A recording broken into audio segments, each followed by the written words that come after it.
ថ្ងៃនេះចង់ណែនាំការងារថ្មីជូនបងប្អូនទាំងអស់គ្នាតាមរយៈកម្មវិធី B3 Visa គឺអ្នកដឹកជញ្ជូន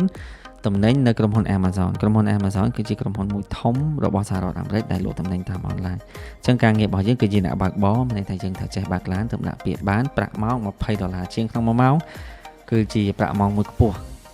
មែនតើដែលបងអាចដាក់ពាក្យបានហើយនៅទីនេះគឺគេផ្ដល់ឡានឲ្យយើងឲ្យឡានអគ្គិសនីរបស់ Amazon ហ្នឹងដូចទៅនឹងឡានយើងជិះធម្មតាអញ្ចឹងឡាន passenger ឡានណាគឺអត់ពិបាកបើកទេគឺមើលទៅ cute មែនតើការងារយើងគឺ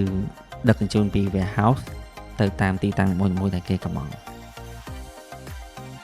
សម្រាប់ការងារនេះដែរគឺមានទីតាំងនៅទីក្រុង Charleston ទីក្រុង Charleston គឺស្ថិតនៅក្នុងរដ្ឋ South Carolina បងប្អូនដឹងហើយគឺរដ្ឋ South Carolina គឺនៅរវាងរដ្ឋ Georgia និង North Carolina ទីក្រុង Charleston នេះដែរគឺជាទីក្រុងជាប់សមុទ្រជាទីក្រុងមួយធំជាប់សមុទ្រ